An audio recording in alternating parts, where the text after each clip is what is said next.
Dear Mr. Landlord, as a domestic violence survivor and a single mother, I, Marie, object to the eviction served via MMS on June 9th, 2025 at 1:08 p.m. as unlawful under the Residential Tenancy Act 2004 CR 17.1. The reasons outlined in the eviction notice that you served to me are as follows: doxing, sharing personal information online to harass you, the landlord, not maintaining a clean common area or main floor, unsafe living conditions for children. Since my first formal letter of objection, there have been a number of exchanges that are deeply concerning. You had admitted that you were wrong about the RTA not being applicable to our rental agreement. I had established in our exchange of text messages that since there is no clause for service within our agreement, that by default, the RTA applies for service of documents. Your method of service through MMS is not a standard method according to the section 57 of the RTA, potentially making the notice invalid. Your notice is for 14 days, which according to section 29 of the RTA, I must have committed a substantial breach to the agreement. Substantial breaches to the agreement include non-payment of rent, severe damage to the property, or illegal activities on the premises. Your claim is that displaying your phone number on a live stream is illegal activity, even if it was unintentional or by accident, though your notice explicitly declares the intent to harass. You mentioned in your notice that I am not maintaining a clean main floor, common area, and creating an unsafe environment for my children to live in, but have provided no proof of such conditions. On June 4th, 2025, I had a caseworker from Edmonton Regional Child and Family Services in my home. She made no mention of any concerns for the children's health or their safety while she was in my home. I had the Edmonton Police in my home on June 2nd, 2025, and they also clearly stated that they had no concerns about the wellness of my children nor the cleanliness of my home.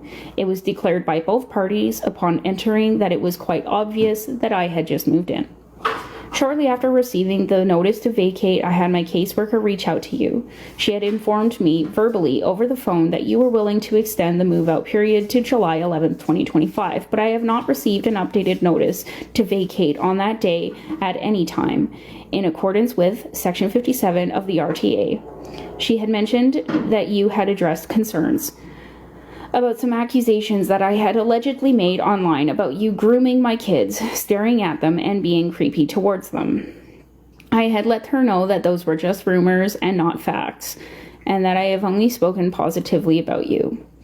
You have mentioned through your text messages that you are concerned about the alleged accusations that I made about you, but have provided no evidence to support that I had even said these things, potentially making this claim slanderous and defamatory.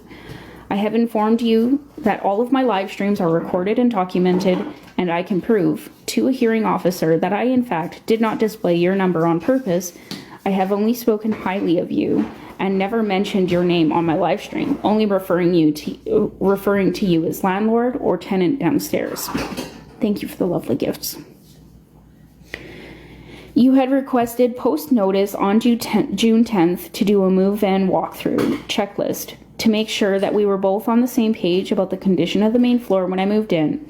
I had phoned the RTDRS and I was informed by an information officer that your request for a move-in inspection was invalid since it had to have been done within a 14-day period, either 7 days prior to or 7 days subsequent to me moving in. Your request was also informal and not in accordance with Section 24 of the RTA since it was delivered via text message and it did not specify a specific time between the hours of 8 a.m. and 8 p.m. I respectfully declined your request for entry since it was an invalid request sent informally, and it also is my right to deny you access if I believe the request is unreasonable. You have acknowledged that there are no screens in two of the bedrooms, but you failed to acknowledge that this is a violation to the minimum housing and health standards according to Alberta Housing Regulation, Alta Reg 173/1999, particularly Section 3, during the months when insects are plenty. I had mentioned to you shortly after moving in that my daughter is allergic to bees, wasps, and hornets. Casually in conversation, I have had to kill multiple wasps in my home as a result of them getting into the house through insufficient sealed doors and unscreened windows. This was also the reason that I had eliminated the wasps' nests promptly out of the shed, though you had mentioned that you had plans to get rid of them. The health and safety of my daughter was dependent on those being dealt with as quickly as possible. In the same text, you mentioned that you heard I was not happy about the size of the black garbage bin out back. You failed to acknowledge that this is also a violation to the minimum housing and health standards not to have adequate number of bins suitable for the storage of garbage and refuse awaiting disposal. This is according to Alberta Housing Regulation Alta Reg 173/1999. Yeah, Section 5. The average dwelling produces 0.24 cubic meters of waste per week. There are 2 separate dwellings on the premises and only 0.24 cubic meters of waste storage provided. I had attempted to proactively handle the harassment issue that we are now both facing by contacting our local authorities. I had texted you requesting any of the numbers associated with the harassment to have them documented by police, but you have oddly been protective of the information and have only sent me a single screenshot of one single number that had texted you regarding what they were seeing on my subscriber-only live stream. Within that screenshot, it is clearly seen that you are requesting anonymous individuals and potential spam numbers to monitor my live streams, illegally obtain footage by screen recording it, and send the footage to you, perpetuating ongoing criminal harassment against me and demonstrating that you are more concerned about what I am saying and doing in my home than you are concerned about your own harassment claim. You have excused your own behavior and failed to acknowledge the illicit nature of what you are doing, leveraging your communications with potential spam numbers to monitor my activities online and bolster an unlawful eviction. Your justification for third-party reporting of my live stream suggests malicious intent and demonstrates bad faith on your behalf. You have denied that what you're doing is illegal if it is a public live stream, but the footage you are obtaining is recorded for my subscriber-only content, which is protected under the Copyright Act of Canada, Section 27. Any unauthorized act that falls under the exclusive rights of the copyright owner is considered an infringement, such as sharing subscriber-only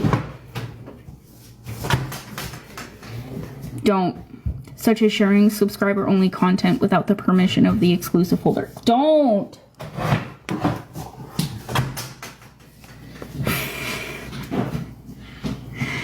I am the copyright owner of the subscriber-only content that you are requesting the recordings of, and you certainly do not have my permission to obtain unauthorized recordings of my exclusive content.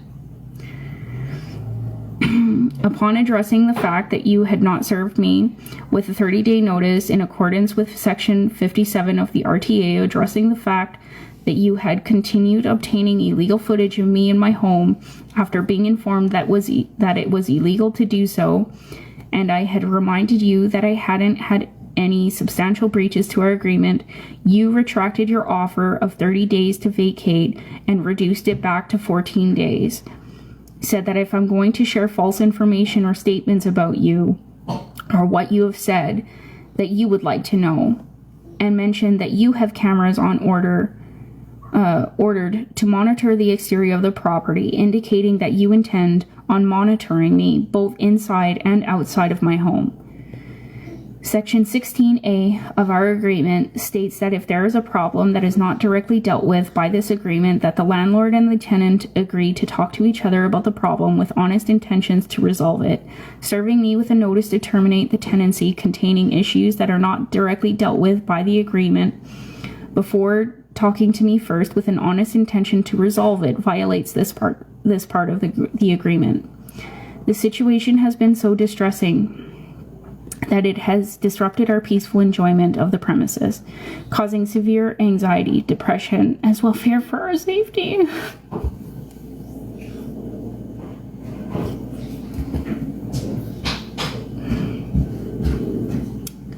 Living under the same roof as someone who would rather perpetuate the cyberstalking and harassment that we have been subjected to by also monitoring my online activity, instead of doing anything to help bring resolution to the issue that we continue to face. This situation has also forced me to avoid live streaming completely, which is also affecting my ability to earn a living and promote my business. I have been unmotivated to finish unpacking our belongings and experiencing physical ailment. I have experienced loss of appetite and sleep since the evening of June 9th, 2025. I have had to reach out to a mental health professional and resume taking medications. Considering the fact that you had been informed that I am a survivor of domestic violence and a single mother prior to moving in, you have been aware of our particular vulnerabilities and continue to disregard the impact that your actions have on me, as well how this has impacted my children and continues to do so. He was also informed, I am noticing now I didn't actually mention it in here, but he was informed about the cyber stalking before I moved in. He knew it was an issue. As a survivor, your actions have triggered post-traumatic stress, fearing for my children's safety amid TikTok and Reddit harassment. This is my updated, final, and formal letter of objection. I demand you cease and desist the unlawful obtainment of my subscriber-only content, all monitoring of my online activities, and withdraw your notice by June 13th, 2025, or I shall file a dispute with the RTDRS, pursue legal action for harassment, Criminal Code Section 184, Section 264, and defamation. I intend to maintain our fixed-term lease. Regards. Me, motherfucker.